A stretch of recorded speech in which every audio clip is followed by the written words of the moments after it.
Boa tarde, bem-vindos a mais uma edição do programa Caminhos. A comunidade hindu traz hoje um convidado muito especial. O professor Dr. José Carlos Calazans Duarte tem desenvolvido investigação há mais de 30 anos acerca da cultura de Harappa e Vale do Indo. Nesta intensa jornada, passou por várias áreas de especialização para conseguir decifrar as peças de informação que esta civilização nos deixou e perceber de que forma o seu legado tem influenciado a história da humanidade. Este programa vem na continuidade do tema Os Tesouros Ocultos de Bharat e é sobre isso que o nosso convidado nos vai esclarecer. Muito boa tarde, bem-vindo. Boa tarde, Shani. Obrigado. Antes de mais, pedia-lhe que nos transmitisse uma informação fundamental para o público lá em casa poder estar mais dentro do contexto. Quando falamos da civilização do Vale do Indo, da qual todos já ouvimos falar nos nossos livros de história, qual é a janela temporal a que nos referimos e qual é a sua localização geográfica? Bom, a civilização do Vale do Rio Indo, que também é conhecida pela cultura do rio Saraswati, Indo-Saraswati, ou simplesmente Harappa Mohenjo-daro, começa aproximadamente a partir de 3.300, estende-se até 2.600 a.C. e colapsa cerca de 1.500, 1.300 a.C. também, numa datação mais consensual. Estendeu-se desde os contrafortes da cadeia himalaica na região do Karakoram, a norte, até à boca do rio Indo, a sul, na zona que hoje é conhecida como a cidade de Karachi, no sul do Paquistão, e o deserto de Thar, no Rajastão, ao oriente, estendendo-se até o Gujarat, mais a sudeste, entre as regiões da passagem do Khyber, do Bolam e do Baluchistão ao ocidente. Portanto, é uma área civilizacional de enormes proporções que contrasta justamente com áreas semelhantes das civilizações do Egito, da Suméria, da China e da Anatólia, que são mais ou menos do mesmo período. Quando falamos... Portanto, quando falamos de uma civilização que começou aproximadamente 3.000 anos antes de Cristo, estamos a falar do período pré-clássico, logo após a Revolução Neolítica. A ideia que temos é de que o Neolítico foi um período em que se começou a cultivar, a fazer artefactos um pouco mais desenvolvidos e um pouco mais tarde a desenvolver os sistemas de escrita. No entanto, a civilização do Vale do Indo apresenta um desenvolvimento urbano mais sofisticado do que seria de esperar nessa época. Então pergunto, quão avançada era afinal essa civilização? Ora, a emergência da cultura do Indo-Saraswati está dentro dos parâmetros de desenvolvimento de todas as culturas pré-clássicas do seu tempo, que construíram o urbanismo, mas apresenta alguns avanços ousados. É nas cidades que a cultura se desenvolve e é com o sedentarismo que o homem cria o tempo para fazer dinheiro e estabelecer a sociedade. A construção do saber é, como nós sabemos, uma consequência da consolidação da cidade, da urbe e dos sistemas sociais, políticos e religiosos. Portanto, a cultura do Indo-Saraswati desenvolveu sistemas de agrimensura para o planeamento urbano, a construção e fabrico de tijolos, planeamento e saneamento básicos, a astronomia para observar o tempo e regular os rituais religiosos e a vida, a matemática para as medições e os cálculos da economia, da própria astronomia e do tempo e das distâncias métricas. Medicina para curar e alívio das doenças, dando origem à medicina tradicional ayurvédica. Portanto, a navegação fluvial também está dentro do desenvolvimento científico desta civilização e eles desenvolveram exatamente as técnicas de navegação para rio e para oceano. O fabrico de cordas, de velas, conhecimentos dos ventos e das monções, porque é uma zona de monções e correntes marítimas, e, finalmente, a invenção de uma forma de escrita ideográfica para a transmissão de um conhecimento sagrado e ritualístico que aparece mais tarde nos textos clássicos do Rig Veda e dos Brahmanas. Portanto, é esta escrita, ainda não oficialmente decifrada, que tem alimentado grandes discussões nos últimos 100 anos. Essa descrição vem, portanto, desconstruir uma ideia generalizada que temos desse período da história, revelando que muitas civilizações eram, afinal, mais desenvolvidas do que pensamos. Como costuma acontecer com as grandes civilizações do mundo, houve um determinado momento em que esta civilização do Vale do Indo entrou em colapso. Podemos dizer que desapareceu ou que, eventualmente, se transformou e se reinventou? O clássico, onde é que se vê? Onde é que se vê? Vem aí um clássico. Sporting Futebol Clube do Porto. Onde é que se vê o Porto? O Sporting, onde é que se vê? Onde é que vamos o clássico? Onde é que se vê? Na Sport TV. Na Sport TV. E dá só na Sport TV. Adere já na tua box.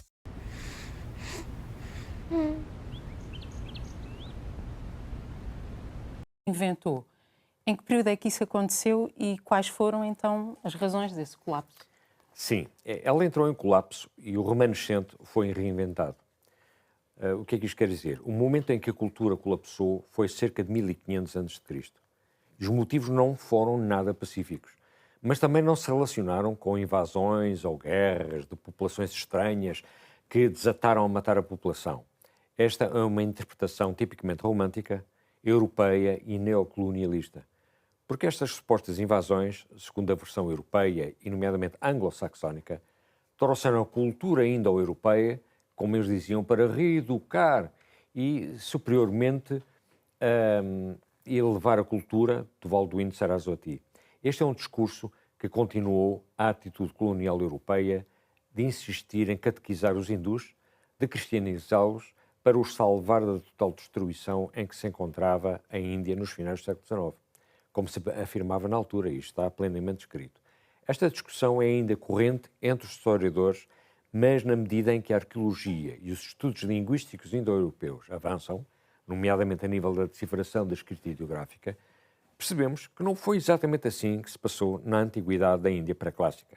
O que de facto se passou foi a ocorrência de alterações climáticas com impacto ambiental e geofísico tais que provocaram o colapso da civilização, a ponto de as populações das diversas cidades-estados terem de abandonar as regiões e migrarem para o Vale do Ganges, para a Pérsia e para a região de Goa. Portanto, a temperatura geral no hemisfério norte baixou dramaticamente cerca de 1500 a.C. E a este período chama-se oscilação de Piora. Não foi só a Europa e o continente norte-americano que sofreram esta alteração, mas toda a Ásia e, consequentemente, toda a Ásia do Sul, quer dizer, o subcontinente indiano. Uma vez que os remanescentes desta cultura foram reinventados, como diz, qual é a ligação que podemos estabelecer entre a civilização do Vale do Indo e a cultura da atual região da Índia? Ou seja, que traços dessa cultura permaneceram até aos nossos dias? Há, de facto, traços e semelhanças entre o passado e o período clássico da Índia, mas há igualmente grandes discrepâncias. Vejamos, o período clássico indiano, cerca de 320, 650 da nossa era, viu nascer a construção dos grandes templos que hoje conhecemos e a primeira edição escrita dos textos sagrados. Os sítios arqueológicos até hoje escavados da cultura do Indo-Sarasvati, e que são algumas centenas, não mostram nem um único templo. Estamos perante uma cultura que não construiu templos, mas tinha o culto do fogo. Tinham escrita, mas nada de comum com a evolução do alfabeto clássico, desde a escrita Brahmi, que é a primeira evidência, ao Devanagari, clássico, hoje utilizado na língua hindi. Ora, o sistema de pesos e medidas é diferente do sistema praticado na Índia clássica e apresenta algumas proximidades com o sistema sumério. Não por serem a mesma cultura, mas para poderem transacionar da forma igual. Portanto, os traços que permanecem até hoje na cultura hindu não são visíveis a olho nu. Apenas podemos encontrar vestígios nos famosos selos, na ideografia e na iconografia, na cerâmica e na decoração. E, finalmente, a decifração dos próprios selos, que continua num mistério que já ultrapassa um século de investigação. E conte-nos, como é que começou o seu percurso de investigação? O que é que o levou a escolher esta temática e que especializações é que teve que fazer ao longo do seu percurso académico, de modo a desenvolver as ferramentas necessárias para levar a cabo esta investigação? Eu lembro-me de ter despertado para o Oriente aos 11 anos de idade. Sonhava com a Índia, lia tudo sobre a Índia, romances, expedições, viagens de missionários portugueses, expedições de italianos e franceses pela Ásia Central, pela China e Mongólia. Nessa mesma altura comecei a ler sobre filosofia indiana e yoga. E só mais tarde percebi que não havia uma, mas 6 escolas interligadas.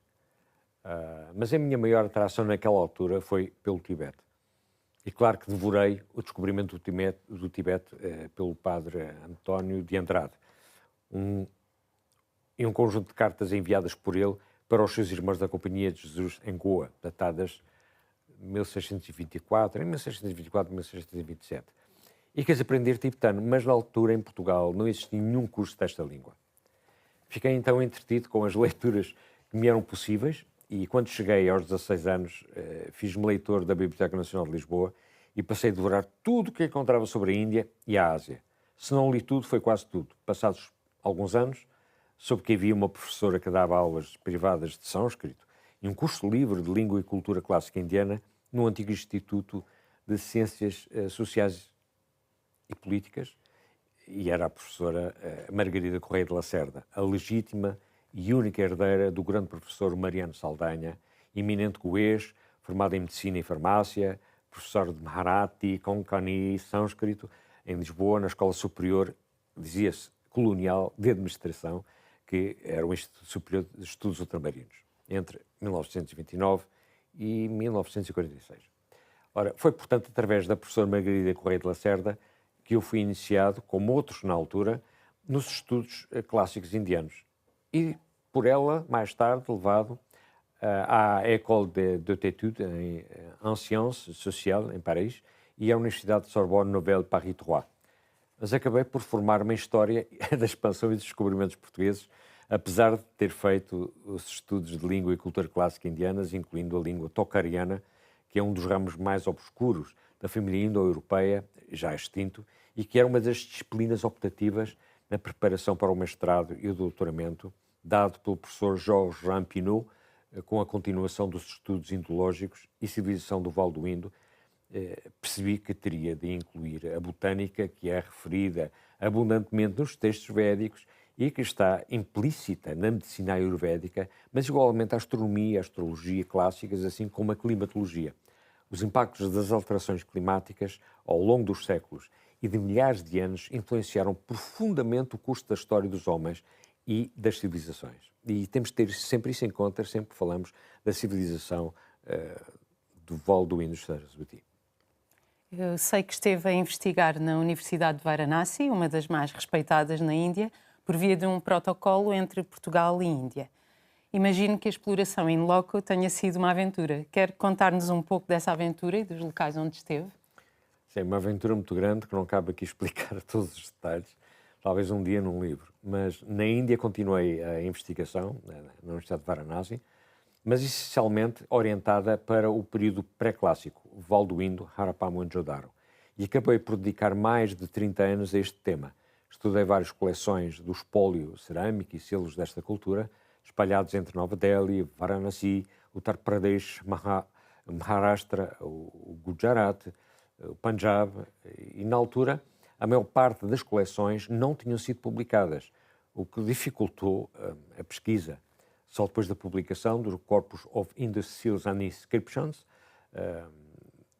por iniciativa do professor Asko Parpola, da Universidade de Helsínquia, é que consegui ter acesso a quase toda a coleção Índia e Paquistão e pude finalizar esta etapa da investigação.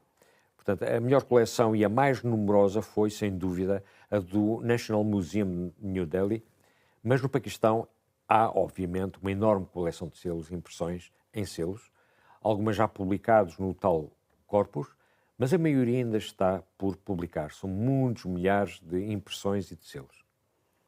Um aspecto que podemos observar nas várias civilizações ao redor do mundo é a semelhança em termos de arquitetura, de simbolismos, paralelismos em termos de observação astronómica e também no campo teológico. Podemos estabelecer um elo comum entre as civilizações do Vale do Indo e outras civilizações ao redor do mundo? Se sim, onde e que elementos é que existem em comum? Ok, uma pergunta complexa. Hoje, o que há de mais comum nas culturas entre a Europa, Américas, África e Ásia deve-se à globalização e consequente uniformização de comportamentos, sistemas alimentares, vestuário, modas, etc. Mas, na Antiguidade, não devemos menosprezar a capacidade das civilizações de terem trocado estilos, utensílios e vocábulos pelas vias do comércio. Portanto, há necessidades básicas ligadas à sobrevivência das populações e à sua saúde pública que as levaram a resolver problemas básicos e fundamentais das primeiras cidades. E não sei se estas soluções se deveram unicamente à partilha de tecnologias ou se foi um pensamento geral, corrente, que levou o homem a chegar às mesmas soluções. Refiro-me, por exemplo, ao saneamento básico nas cidades de Harapá, Mohenjo-daro e a todas as que estão incluídas nesta cultura. A forma como estas cidades tratavam as águas salobras, as águas residuais e aproveitavam as águas das chuvas, coloca esta cultura entre as mais bem-sucedidas da antiguidade pré-clássica, rivalizando com sistemas idênticos da antiga Babilónia e Assíria, do Egito e mais tarde ensaiadas durante o período romano.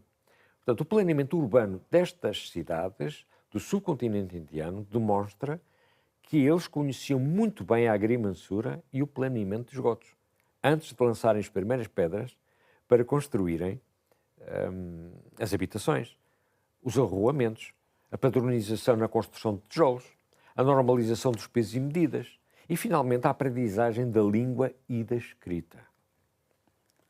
O facto da humanidade ter adotado a escrita a partir de um determinado período histórico veio adicionar mais informação aos vestígios arqueológicos. Na cultura védica fala-se muito do conhecimento que era transmitido por tradição oral desde tempos imemoriais, tendo sido passado à escrita num determinado momento. Em que medida é que esta informação é, ou não, corroborada pelas descobertas do Vale do Indo? Ora, a tradição é uma palavra que em sânscrito se diz sampradaya, diz que o conhecimento védico, e mesmo durante a grande parte do início do período clássico, é transmitido de forma oral, de mestre a discípulo, parampara.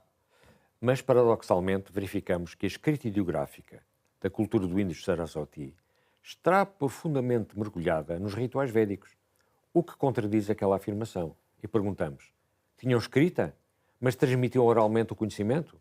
Então, para que servia um sistema de escrita tão elaborado, com regras gramaticais e com declinações?